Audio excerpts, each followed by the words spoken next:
Malju, teine hooaeg juba, mida Maljukat alustab, aga enne kui me jõuame sellesse tänasesse päeva, kus uut hooaega esitati, mul tekkis täna kodus üks selline küsimus, et väga paljude jaoks ilmusid sa pilti, ütleme, viimase mõne aasta jooksul rohkem, siin telekad, raamatud, kõik asjad. Kelleks tahtis väike Mariann omal ajal hoopis saada? Ma tahtsin saada advokaadiks, sest mulle meeldis see sari Ally McBeal. Aga üldiselt ma vist tahtsin näitlejaks saada. Ma käisin näiteringis üle 10 aasta ja teatriklassis käisin 32. Et ma arvan, et siuke näitleja oli see amet, mida ma tahtsin saada. Kas võib öelda, et tänaseks on tegelikult väikse Malju unistus täitunud natuke teisel kujul? No, ütleme nii, et ei, sest et juristiks ma ei saanud. Aga näitlejaks küll peaaegu. Vot ei, erinevus seisnebki võib-olla selles, et kui ma oleks näitleja, siis ma etendaksin kedagi teist, vaata. Praegu kõik see, mida te meedias näete, ongi mina ise ja ma nii-öelda paljastan ennast kogu aeg sellele publikule, et kõik, mida ma räägin ja kõik, mida ma ütlen, kõik saavad nagu, see kõlab nii halvasti, aga nagu rünnata mind sellega, mida ma ütlen, aga kui ma oleksin näitleja, siis ma võiksin ükskõik mis rolli mängida ja võib-olla olla väga hea selles, aga keegi ei arvustaks mind kui nagu isiksust, vaata. Praegu ma ei arva, et ma olen halb inimene. Okei, ma mõnikord ütlen nõmedaid asju, teen nõmedaid asju, aga ma arvan, et me kõik teeme seda. Ma saan lihtsalt rohkem puid selle eest kui tavainimesed. Mõni teeb sõprade ees, mõni teeb teleekraanil. Jah, ma tegelikult arvan ka, et need naljad või pullid, mida ma teen, et paljud oma sõprade ees teevad täpselt sama asja. Et ma teen lihtsalt kaamera ees. It's fine. Kui palju sa ise selle peale mõtled, nagu, et see kõik, mida sa nüüd aastaid alustades blogist kuni täna siis teise hooajani saates, et kui palju see, et su elu on nii palju ikkagi kaamerate keskne avalikkuse ees, kui palju see sind ise muutnud on üldse? See on väga huvitav küsimus, sest et ma arvan, kuni eelmise aastani ma ei olnudki kaamerate ees tegelikult. Ma võisin pilte siin seal ikka oli Instagramis kuskil. Jah, okei, et ma võisin olla natukene, aga üldiselt minu jälgijaskond olidki ju minu jälgijad Instagramis või blogis. Et see, et ma olen kogu aeg meedias, on juhtunud viimase aasta jooksul.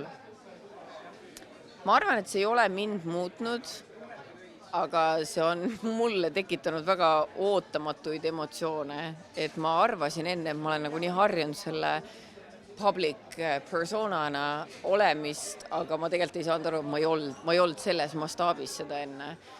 Ja mul on see asi, issand, see kõlab nii halvasti. Mul on nagu see asi, et ma tahaks kõigile meeldida. Nagu ma tundun endale, et ma olen nagu siuke fun ja laadna person ja tavaelus, ükskõik kellega ma kokku saan, ma saan üldiselt nendega hästi läbi ja see on see, millega ma harjunud olen. Ja siis see, et ma loen enda kohta nagu mingisuguseid negatiivseid kommentaare, mis on tegelikult vain, igaühel on õigus oma arvamusele värki, aga kui seda tuleb liiga palju, siis mul tekibki nagu see, et issand jumal, nad on valesti aru saanud, et kui nad saaksid minuga koos olla, ma arvan, we can be friends. Ma tean, et see on nõme tegelikult, ma ei peagi kõigile meeldima, aga ma ütlen ausalt, see on minu see lollakas tunne, mis mul vahepeal välja tuleb. Et ma ei taha nagu, et inimesed vihkaksid mind, aga samas, mis ma teha saan sinna midagi? You do you. Et aga ma küsingi seda, et sa ütlesid ka täna, et sa tegelikult kodus kõigi nende telesaate võtete vahel, siia tuleku vahel, sa ka nutsid täna. Mis on üldse asjad, mis panevad tegelikult täna nagu sind pisaraid valama, et on need laste haigustega seotud asjad, on need õelad kommentaarid, mis kõigutab üldse sind, sest pealt näha Instagramis tegelikult ei paista välja, et see väga õnnetusageli oleks ka kõige keerulisemate skandaalide keskel. Ma ütlen ausalt, et ma päriselt ei nuta väga tihti. Lapsed olid just gripis, ma ei nutnud, nagu mis ma ikka nutan selle üle. Issand, see kõlab nagu mul ei olnud suva, aga mis ma nutan? No sul on ravida vaja, mitte nutta. Mul oli vaja ravida neid, mitte nutta. Et ma arvan, et ma olen lihtsalt siukse iseloomuga või mulle tundub, et nutmine on natuke nagu siuke nõrk märk. Kui keegi teine nutab, ma ei mõtle seda kunagi kellestki halba, aga kui ma kardan, et kui mina seda teen, siis keegi saab nagu rünnata mind, nii et ja kõige... muudab sul nüüd liiga haavatavaks. Aga imelik on see, et see juhtub ka siis, kui ma olen täiesti üksi. See ei ole siis, kui ma olen teiste inimeste ees, vaid mõnikord ma olen üksi. Seda ei ole nüüd lähiajal juhtunud, aga ütleme, kui ma olin oma eelmises suhtes, siis mul tihti juhtus niisugust asja. Ma näiteks õhtul läksin voodisse ja ma tundsin, et mul hakkavad nagu emotsioonid hakkavad üle keema, ma hakkan nutma ja mis ma oma peas hakkasin endale korrutama, et palun lõpeta ära, see on piinlik, palun ära tee seda. Nutmine ei ole minu ting kuidagi. Tunnen, et ma võiks paremini neid emotsioone kuidagi käsitleda, kuigi ma tegelikult mõistusega saan aru, et kõik inimesed mõnikord nutavad, mina ka. Aga ma ei tea, kuidagi avalikult ei tahaks seda nagu tunnistada, aga mõnikord mul on ka nagu väga siuksed, nagu täna, tegelikult ei ole ju midagi hullu juhtunud, aga ma tundsin, et mul oli natuke siuke murdumispunkt ja mul oligi väga halb olukord oli see, et mul olid saatevõtted samal ajal kodus ja ma tõesti korraks panin väikse pisar. Ma ei nutnud hüsteeriliselt nüüd enne, kui te hakkate mind arvustama, mul tuli natukene pisaraid ja ma üritasin need tagasi sisse saada, aga nad ei läinud nii hästi. See jah, päris nii ei tööta, et aga sa rääkisid ka suhetest ja olgem ausad, teie salajuttude podcast on ka suhetele ja suhtenõule üles ehitatud. Tegelikult te annate väga tarka nõu nagu paljudele inimestele, selles suhtes väga mõistlikke mõtteid ja see, et te Kristinaga ka eri pooli esindate vahel nagu mõnes vestluses. Kas sa oled mõelnud, et sa võiksid sellega päriselt ka tegeleda, et sa nagu õpiksid mingiks suhtenõustajaks, pereterapeudiks, on sul peast läbi see käinud, sest nagu tagasiside näitab, tuleb teil see suurepäraselt ju välja. Tead, mis mina eile teada sain, et Eesti Vabariigis ma võin öelda enda kohta nii terapeut kui jurist ilma ühegi paberita. Ma võin lihtsalt öelda seda enda kohta. Et ma ei pea, ma arvan, selle jaoks õppima otseselt. Ma ükskord tegelikult Märtenile kodus pool naljaga rääkisin, et ma arvan, et enamus inimesed, kellel on suured probleemid või suured emotsioonid, on sellepärast, et nad ei ole saanud või nad ei ole julgenud kellelegi sellest enne rääkida.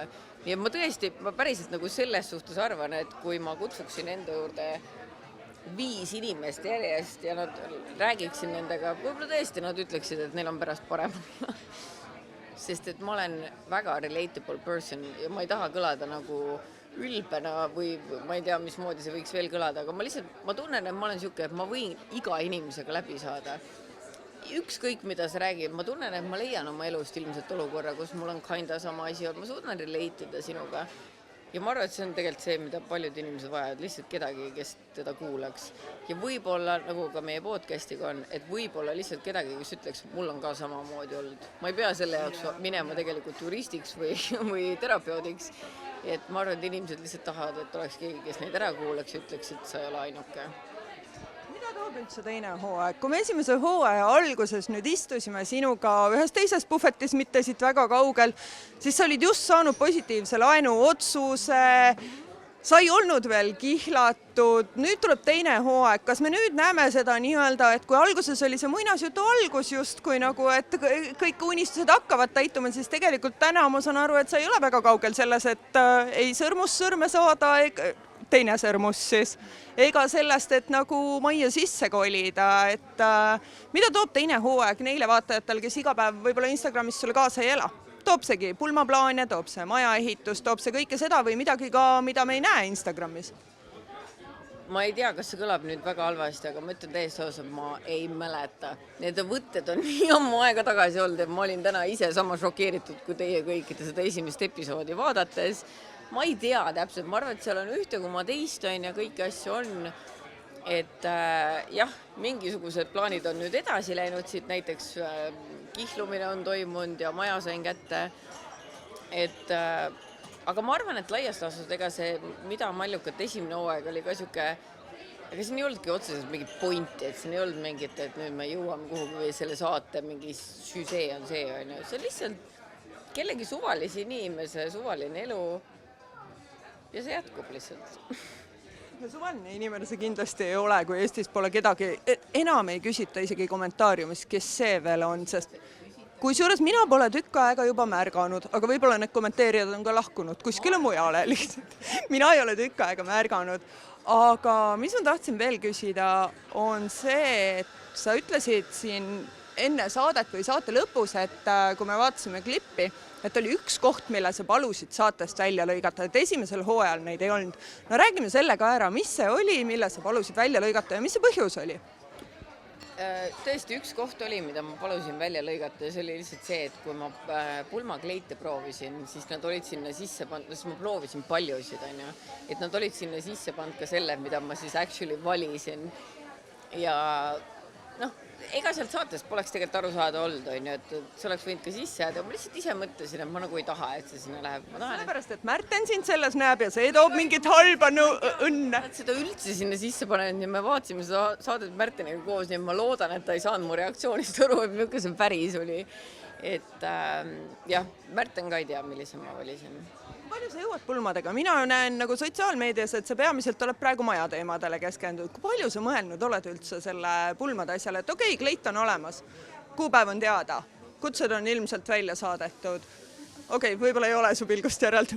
Et kui palju sa kas sa jõuad neid mõlemat suurt asja oma elus ikkagi korraga teha või praegu on nii, et teeme maja valmis ja siis tegeleme pulmaga?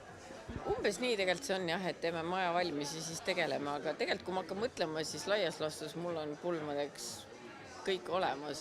Et ma nimesid ei hakka nimetama, aga mulle tuli ette mingi teise suunamudija stoorid, kes vist, ma ei tea, ma eeldan, et abielub ka see suvi. Ja ta stoorid olid umbes sellised, issa ma olen nii pinges, ma olen nii stressis, ma nii palju on teha, bla, bla, bla. Pulmade korraldamine võtab kogu maja ja ma mõtlen, aga mis osa sellest? Selles suhtes, et mul on põhiasjad on nagu olemas, ma tean kus, ma tean millal, ma tean, kes süüa pakub. Ainuke asi, mida mul ei ole floristi. Aga see tundub nii väike asi ja aega on sitaks, vaata. Meile te jõitse veel ilmselt midagi. Täpselt. Et nagu, ma ei tea, võib-olla see, ma ei saa öelda, et mind ei huvita nii otseselt need pulmad, aga ma ei ole siuke detailidele orienteeritud. Ise lauakaardikesi nimelisi meisterdama lipsukestega ei hakka. Täpselt, võib-olla on käsi selles, et mind ei huvita need detailid nii väga. Inimesed tulevad sinna, ma tean, et nad saavad süüa, ma tean, et meil on enam-vähem mingi kava olemas, mul on pulmaisa, meil on bänd, kõik on hästi ja fotograaf, kõik tore. Ma arvan, et see sama chill olek, millega sa suhtud nii pulmadesse kui kõigisse nendesse asjadesse ongi see põhjus, miks nii paljud sind armastavad, no olgu mõned ka vihkavad, ei saa ka salata, aga igal juhul ma soovin sulle õnne ja jään põnevusega seda uut hooaega ootama ja loodan, et tuleb veel 3., 4. ja 5. me kohtume siin taas või vähemalt majatuuril. Aitäh sulle, Malju! Aitäh!